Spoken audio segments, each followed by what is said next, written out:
साथियों नमस्कार, मैं विनय आपका स्वागत करता हूं आपके अपने YouTube channel our past and future पर। साथियों आज हम लोग आ गए हैं अपनी पुरानी सीरीज़ पर। देखते हैं किस में है कितना दम। और इस सीरीज़ में हम लोग रखते हैं आज की इस सीरीज़ में 27 सवाल, और इस 27 सवाल में से आप लोगों को करने हैं 25 सवाल मेरे साथ। और उसके बाद 2 सवाल आप लोगों के लिए होमवर्क रहेंगे। उन सवालों को आपको फाइंड करना है और उसके बाद उन सवालों को आपको कमेंट बॉक्स में लिख करके बताना है। तो चलिएगा बिना किसी देर के हम लोग पहले सवाल पर चलते हैं। आज के 4 ऑप्शन के साथ पहला सवाल आपके सामने स्क्रीन पर है, इसको देखिएगा आप लोग। बाल गंगाधर तिलक के अनुसार आर्यों का मूल निवास स्थान क्या था? साथियों के 4 ऑप्शन नीचे लिखे हुए हैं: मध्य एशिया, यूरोप, सप्त सैंथा प्रदेश और आर्कटिक प्रदेश। सोचिएगा और जल्दी से आंसर बताइएगा। आपको करना वैसे ही है, पॉज कर लेनी है वीडियो, आंसर देना है, उसके बाद अपना आंसर मैच कर लेना है। चलिएगा देखते हैं। राइट आंसर है आर्कटिक प्रदेश। साथियों आर्कटिक प्रदेश को अगर हम लोग वैकल्पिक तौर से देखें तो ये आपको उत्तरी ध्रुव भी मिल सकता है। तो जब भी आप देखेंगे तो बाल गंगाधर तिलक के अनुसार ये है आर्कटिक प्रदेश। उत्तरी ध्रुव उन्होंने इसलिए कहा क्योंकि वहाँ पर 6 महीने दिन और 6 महीने रात होती है, और इसी वजह से तिलक जी ने इसको आर्कटिक प्रदेशों से आगमन का कारण बताया। उन्होंने बताया कि आर्य वहाँ से आए। और सबसे ज़्यादा जो महत्वपूर्ण तथ्य है वो आप पहले ही वीडियो में पढ़ चुके हैं कि मध्य एशिया से आने का जो विचार दिया है वो मैक्स मुलर ने दिया। इसी के साथ पहला सवाल कंप्लीट होता है। चलते हैं अगले सवाल की तरफ। अगला सवाल है आर्य शब्द का उल्लेख ऋग्वेद में कितनी बार किया गया है? क्योंकि सर आप लोग अच्छी तरीके से जानते हैं कि आर्य सभ्यता ही है ये, और आर्यों और अनार्यों के हिस्सों में बटी हुई कुछ चीज़ें रही हैं।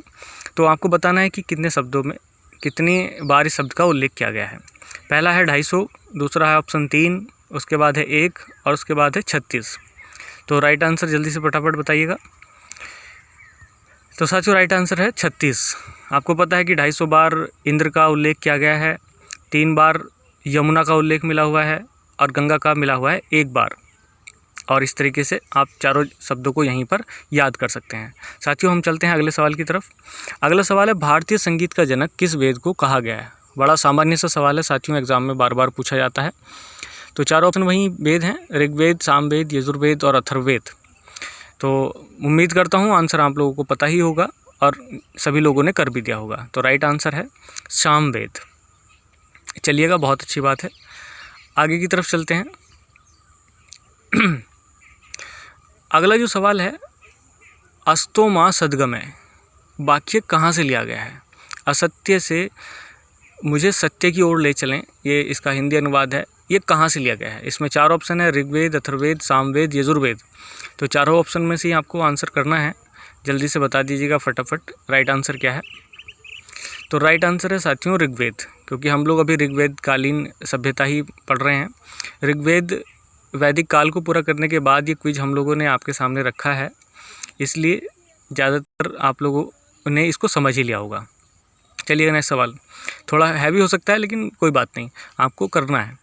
डॉट डॉट में मिले लगभग 1600 ईसा पूर्व के कस्साइट अभिलेखों में तथा डॉट डॉट में मितन्नी अभिलेखों में आर्य शब्द का प्रयोग किया गया। साथियों एक तो इसकी प्राचीनता देखिएगा आप लोग, 1600 ईसा पूर्व, और अभिलेख 2 हैं, कस्साइट अभिलेख और मितन्नी अभिलेख। तो आपको इनका बताना है स्थान, क्या स्थान है जहाँ से ये अभिलेख मिले हैं। पहला ऑप्शन है इराक तथा सीरिया, दूसरा ऑप्शन है ईरान तथा इराक, तीसरा ऑप्शन है भारत तथा सीरिया, और चौथा ऑप्शन है मिस्र तथा ईरान। चलिएगा बताइएगा कौन सा आंसर सही हो सकता है। तो राइट आंसर है साथियों इराक तथा सीरिया। तो जो कस्साइट अभिलेख मिले हैं वो इराक से, और जो मितन्नी अभिलेख में हैं वो सीरिया से। इस तरीके से दोनों ही आंसर आप लोग देख सकते हैं। और इसके साथ ही आप लोग एक और अभिलेख को यहाँ पर अगर मैं कहूँ तो 1400 ईसा पूर्व का बोगाजकोई अभिलेख, जो मध्य एशिया से या एशिया माइनर से मिला है, वो आपके लिए इम्पोर्टेंट हो सकता है। आर्यों की भाषा क्या थी? यह है अगला सवाल साथियों। अब हमें देखना है कि 4 ऑप्शन में से कौन सा आंसर राइट है। तो पाली, संस्कृत, प्राकृत, संस्कृत और हिंदी, 4 ऑप्शन है: पाली, प्राकृत, संस्कृत और हिंदी। इनमें से आपको राइट आंसर करना है। बता दीजिएगा राइट आंसर कौन सा है। तो साथियों राइट आंसर है संस्कृत। तो आप जानते हैं उस समय पाली और प्राकृत का उद्भव बुद्ध काल में हुआ, ये बाद की भाषाएं हैं, और हिंदी का तो उससे भी बाद में हुआ। तो आप लोग देखेंगे कि भाषाओं का क्रम भी हम लोग किसी दिन देख लेंगे, कैसे कैसे नई नई भाषाओं का जन्म हुआ। तो अभी हम लोग शुरुआत कर रहे हैं इतिहास की, और आप लोग ये कोशिश करिएगा कि जितने भी टॉपिक इतिहास के मिल रहे हैं वो अभी शुरुआती दौर में हैं। तो जो महत्वपूर्ण हैं कॉम्पिटिटिव एग्ज़ाम के पर्पज़ से, वो सारी चीज़ें हम लोग इकट्ठा कर रहे हैं। इसीलिए आप सवालों को भी करते चलें, टॉपिक्स को भी करते चलें, और मेन स्ट्रीम में तो आप लोग चल ही रहे हैं। चलिएगा अगला सवाल, भारतीय दर्शन का स्रोत क्या है? साथियों, दर्शन शास्त्र अपने आप में एक अलग चीज़ है। हमारा जो साहित्य रहा है वो कर्मकांडी और दार्शनिक दो चीज़ों पर आधारित रहा है। तो कर्मकांड में क्या महत्वपूर्ण रहा है और दर्शन के लिए क्या महत्वपूर्ण रहे हैं, उन चीज़ों पे बात हो रही है। तो भारतीय दर्शन का स्रोत क्या है? पहला ऑप्शन है वेद, दूसरा है उपनिषद, तीसरा है आरण्यक, और चौथा है उपवेद। तो आप जल्दी से आंसर करिएगा, कौन सा आंसर राइट हो सकता है इसका। तो जल्दी से, तो राइट आंसर है उपनिषद। साथियों, उपनिषद वेदों का अंतिम पार्ट है, इसलिए उपनिषदों को कहा जाता है वेदांत। और ये उपनिषद इम्पोर्टेंट है इस वजह से क्योंकि ये हमारी संस्कृति का या भारतीय साहित्य का दर्शन कराता है। और जो कर्मकांड किए गए हैं इकट्ठा, वो इकट्ठा किए गए हैं हमारे वेदों में। तो इसलिए वेद कर्मकांड के लिए महत्वपूर्ण हैं और उपनिषद दार्शनिक भाव के लिए महत्वपूर्ण हैं। चलिएगा आगे की सवाल पर चलते हैं। सभा और समिति को प्रजापति की दो पुत्रियां कहाँ बताया गया है? ये सवाल वीडियो में भी दिया गया था, आप लोग चारों ऑप्शन में से बता सकते हैं, Rigveda, Samaveda, Atharvaveda, Yajurveda. Very simple question, तो कर दिया होगा। आंसर है अथर्ववेद, इसमें कुछ बताना नहीं था। चलिएगा अगला सवाल है, ऋग्वेद में से किस प्राचीन प्रथा, ऋग्वेद काल में किस प्राचीन प्रथा का प्रचलन नहीं था? तो साथियों, प्रथाएं समय समय पर अलग अलग रही हैं, उनका अलग अलग महत्व भी रहा है। हम लोग उस पर भी कभी किसी दिन बाद में चर्चा करेंगे, लेकिन फ़िलहाल आपको ये देखनी है कि चारों प्रथाओं में से कौन सी प्रथा का प्रचलन ऋग्वेद काल में नहीं था। तो पहली है नियोग प्रथा, दूसरी है विधवा प्रथा, तीसरी है बाल विवाह, और चौथी है पुनर्विवाह। तो फटाफट आंसर करिएगा, कौन सी प्रथा इसमें नहीं है। जिन लोगों ने वीडियो देखी होगी वो आसानी से कर सकते हैं इसको। तो राइट आंसर है बाल विवाह। साथियों, बाल विवाह और उसके बाद जो एक बड़ी विभत्स समस्या की प्रथा थी, जिसे जौहर प्रथा और सती प्रथा, ये बाद की प्रथाएं रही हैं। हालांकि कुछ छोटे मोटे तथ्य मिले थे हड़प्पा काल में भी, लेकिन पूरी तरीके से वो सत्यता नहीं है। चलिएगा, ऋग्वैदिक काल में दुहित्री शब्द किसके लिए प्रयोग किया गया? साथियों, ये भी इम्पोर्टेंट सवाल है। तो इसमें 4 संबंध दिए गए हैं, माता का, पिता का, पुत्री का और बहन का। तो आपको ये बताना है कि इसमें किसके लिए ये शब्द दुहित्री का प्रयोग किया गया। चलिए राइट आंसर आप बता दीजिएगा क्या होता है। तो राइट आंसर है पुत्री के लिए। साथियों, दुहित्री का मतलब होती है दूहने वाली। तो उस समय गाय को दूहने के लिए का काम जो करती थी इसी लड़कियां, उसी वजह से इनका जो रखा गया है, ये नाम दिया गया है, कह लीजिएगा दुहित्री, या दुहिता नाम भी मिल जाता है। तो उसका संबंध गाय को दूहने से है। चलिएगा 11वां सवाल है, अरुणोदय या प्रातःकाल की देवी के रूप में किसे चिन्हित किया गया? प्रातःकाल की देवी के रूप में चारों देवी ऋग्वैदिक कालीन की मैंने यहाँ पे लिख दी हैं, उषा, इला, अदिति और अरण्यानी। तो चलिएगा बताइएगा कौन सा राइट आंसर है यहाँ पर। तो राइट आंसर है उषा। तो उषा यहाँ पर प्रातःकाल की देवी है। अदिति देवताओं की माता है और अरण्यानी जंगल की देवी है। अब इला मैं आपके लिए होमवर्क दे रहा हूँ, आप इला को फाइंड करिएगा और बताइएगा कि इला किस प्रकार की देवी रही हैं। चलिएगा राइट आंसर, अगले आंसर पर चलते हैं। ऋग्वेद में नदी सूक्त में 21 नदियाँ हैं। देखिए सर, ऋग्वेद में आप लोग देखेंगे कि उसमें सूक्त बटे हुए हैं। अभी मैं उनकी संख्या पे बात नहीं कर रहा हूँ। तो उसमें एक नदी सूक्त है, नदी सूक्त में 21 नदियाँ हैं। उसमें से किस नदी को नदी तमा कहा गया है? तो नदी तमा ये उपनाम है किस नदी का, ये आपको बताना है। 4 ऑप्शन है, गंगा, सरस्वती, यमुना, सिंधु। तो ऑप्शन देखिएगा और बताइएगा कि कौन सा राइट आंसर है। तो साथियों, राइट आंसर है सरस्वती। तो आप ये देख सकते हैं कि गंगा का तो उल्लेख ही एक बार किया गया है। हालांकि आज हम लोग पवित्र मानते हैं गंगा को, लेकिन उस समय ये सिस्टम नहीं था। सभ्यता का फैलाव प्रसार जहाँ तक भी था उसके हिसाब से वो क्षेत्र काउंट किया गया है। चलिए आगे के सवाल पे चलते हैं। ऋग्वेद में सूक्तों की संख्या कितनी है? साथियों, मैं इसलिए अभी उस बात पर चर्चा नहीं कर रहा था। तो ऑप्शन है 1028, 1549, 780, 1024। राइट आंसर करिएगा फटाफट। और चलिएगा, राइट आंसर है 1028। लेकिन मैं आपको ये जानकारी के लिए बता दूं साथियों कि कभी कभी ये ऑप्शन आपको 1028 नहीं भी मिल सकता। तो ये क्या मिलेगा फिर? तो ये राइट आंसर मिल सकता है इसकी जगह 117। एक्चुअल में बालखिल्य पार्ट है एक, जो 8वें मंडल का हिस्सा है, अपशिष्ट कह लीजिएगा। ऋग्वेद के 8वें मंडल का अपशिष्ट है बालखिल्य। उसके 11 सूक्तों को मिलाने पर ये संख्या 1028 हो जाती है। तो कहीं पर वो जोड़ करके दे देते हैं, कहीं पर वो जोड़ करके नहीं देते हैं। चलिएगा, पाणिनि, पतंजलि तथा ... किसे मिलाकर मुनित्रयी कहा जाता है? मुनित्रयी, त्रयी मतलब 3। तो 3 लोग हैं, उनको आपको बताना है कि कौन से हैं तीसरे व्यक्ति। 4 ऑप्शन है, कात्यायन, गौतम, आपस्तंभ, सांख्यायन। तो राइट आंसर बताइएगा कौन सा हो सकता है। तो साथियों, राइट आंसर है कात्यायन। तो इन तीनों को मिलाकर के कहा जाता है मुनित्रयी। तो मुनित्रयी क्यों कहा जाता है? इन्होंने व्याकरण ग्रंथ विशेष तौर से लिखे। तो इनकी पुस्तकें आप लोग एक बार देख लीजिएगा। अगर मैं यहाँ पर सारी चर्चा करूँगा तो ज़्यादा लंबा हो जाएगा वीडियो, तो आप लोग इसको ध्यान रखिएगा। अगला सवाल है, ज्योतिष का पहला ग्रंथ वेदांग ज्योतिष किसके द्वारा लिखा गया? तो ये 4 ऑप्शन है, लगध मुनि, यास्क, कात्यायन, पाणिनि। तो 4 ऑप्शन देख लेते हैं कौन सा राइट आंसर है। तो राइट आंसर है लगध मुनि। तो ये वेदांग ज्योतिष के रचयिता हैं, आप इसको देख सकते हैं, और ये ज्योतिष का पहला ग्रंथ रहा है। 16वां सवाल है, ऋग्वैदिक काल में बड़ी नहरों के लिए क्या शब्द प्रयोग किया जाता था? तो नहरें सिंचाई के लिए बनाई जाती थी, ये तालाब, नहरें, कुएं। तो यहाँ पर 4 ऑप्शन है, कुल्या, उर्वरा, लांगल, करीस। तो 4 ऑप्शन में से आप लोग देख सकते हैं कौन सा राइट आंसर है। तो राइट आंसर है साथियों कुल्या। तो ये बड़ी नहरों के लिए प्रयोग होता था। उर्वरा होता था भूमि के लिए, जो जोतने वाली ज़मीन होती थी या जिसमें जुताई होती थी या खेती होती थी, उसके लिए उर्वरा।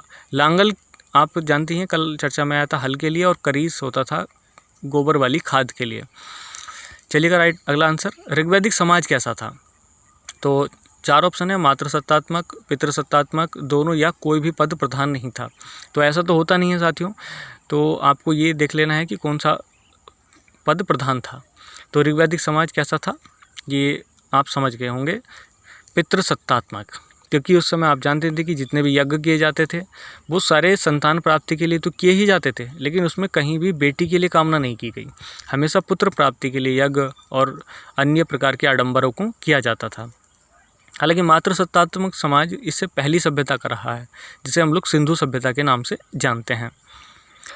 अगला सवाल है 18वां, ऋग्वेद का उपवेद कौन सा है? तो साथियों, आप लोग जानते हैं कि हर वेद का एक उपवेद है, चारों वेदों का, और उनके नाम मैंने यहाँ पे लिख दिए हैं, धनुर्वेद, शिल्पवेद, गंधर्ववेद और आयुर्वेद।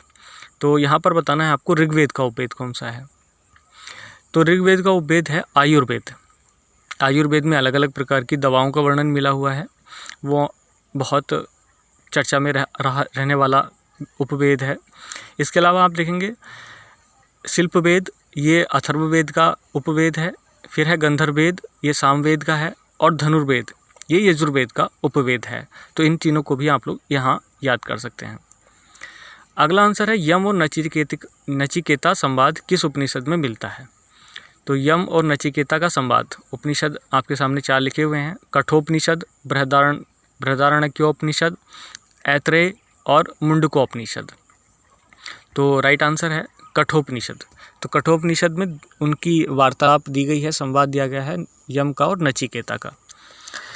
चलिएगा, अगला सवाल, याज्ञवल्क्य गार्गी संवाद किस उपनिषद में मिलता है? तो ये सवाल बड़े महत्वपूर्ण हैं साथियों, करते रहना इनको।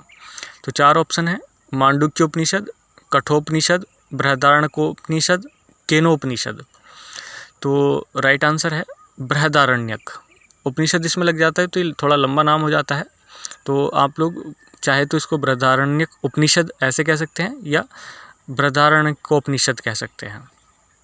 तो ये आप देख सकते हैं। अगला सवाल है 21वां, कौन सा वेद गद और पद दोनों में लिखा गया है? तो साथियों आप लोग देख सकते हैं यहाँ 4 ऑप्शन, ऋग्वेद, सामवेद, यजुर्वेद और अथर्ववेद, चारों ही ऑप्शन आपके सामने हैं और राइट आंसर आपको क्लिक करना है। तो बताइएगा कौन सा वेद दोनों ही में लिखा गया है फॉर्म में, गद और पद में। तो राइट आंसर है यजुर्वेद। तो ये दोनों ही चीज़ों में मिल जाता है, वो आप लोग देख सकते हैं। 22वां सवाल है, उपनिषदों में कौन सा सबसे छोटा उपनिषद है? तो 4 ऑप्शन आपके सामने हैं, मंडूक, मांडुक्य, कठ, केन। इनके आगे उपनिषद आप खुद से लगा लेना। तो 4 ऑप्शन में से आप राइट आंसर क्लिक करिएगा कि कौन सा राइट आंसर है। तो साथियों राइट आंसर है मांडुक्य उपनिषद। बिल्कुल सही जवाब, मांडुक्य यहाँ पर राइट आंसर है। और मंडूक और मांडुक्य, साथियों इसका विशेष ध्यान है ना कि मंडूक का मांडुक्य के साथ आप लोग मिलाए ना, दोनों ही अलग अलग उपनिषद हैं। तो ये आपके लिए महत्वपूर्ण बात है। 23वां सवाल, गोपथ किसका ब्राह्मण ग्रंथ है? तो ब्राह्मण ग्रंथ होते थे साथियों समझने के लिए वेदों को, तो ये वही है। तो आप यहाँ पे बताना है कि गोपथ किसका ब्राह्मण ग्रंथ है। 4 ऑप्शन है, ऋग्वेद, यजुर्वेद, सामवेद, अथर्ववेद। तो राइट आंसर आप लोग यहाँ पे क्लिक कर दीजिएगा, बड़ा महत्वपूर्ण है। और साथ ही दूसरा भी बताऊँगा। तो राइट आंसर है अथर्ववेद। और साथ ही आपको ये भी पता कर लेना है कि शतपथ ब्राह्मण ये किसका ब्राह्मण ग्रंथ है। तो अगर पॉसिबल रहेगा तो आप लोग कमेंट बॉक्स में लिख करके बताइएगा।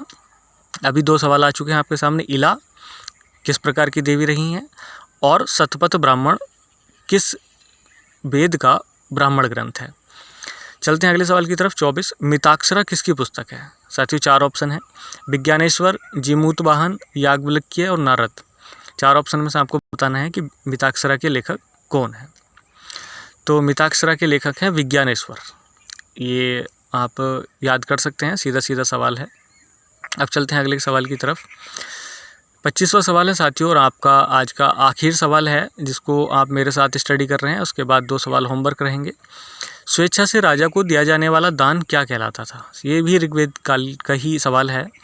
तो इसमें 4 ऑप्शन आपके दिए गए हैं, बलि, ईशान, विष और मिलिशिया। तो ये आपको बताना है कि राइट आंसर क्या हो सकता है। तो सोच लिया होगा उम्मीद करता हूँ। तो राइट आंसर है बलि। साथियों बलि बाद में कट्टर फॉर्म में होती चली गई, एक अलग प्रकार की भेंट ये होने लगी जिसमें जीवित प्राणी को काटा जाने लगा, यूँ कह लीजिएगा, या उसको बलि चढ़ाया जाने लगा। लेकिन प्रारंभ में ये एक दान होता था जिसमें स्वेच्छा से राजा को अलग अलग प्रकार की भेंटें दी जाती थी। इसमें 2-3 शब्द और हैं, मैं आपको बता देता हूँ। दूसरा है ईशान, आपने पढ़ा होगा सभा और समिति। तो समिति का अध्यक्ष होता था ईशान। इसमें लिखा हुआ है एक विष। विष एक क्षेत्रीय इकाई होती थी। सबसे नीचे कुल, फिर ग्राम, फिर विष, फिर जन और उसके ऊपर होता था राष्ट्र, ऐसे करके बटा हुआ था। तो नीचे से अगर चलें तो सबसे छोटी इकाई ऋग्वेद काल में होती थी कुल, कुल के ऊपर ग्राम, ग्राम के ऊपर विष, विष के ऊपर जन और जन के ऊपर होता था राष्ट्र पूरा, जिससे मिलकर के पूरा देश बनता था। तो इस तरीके से क्लासीफाई किया गया था यहाँ की राजनीति को। अब आपके लिए जो सवाल हैं तैयार, वो आप लोग देख लीजिएगा।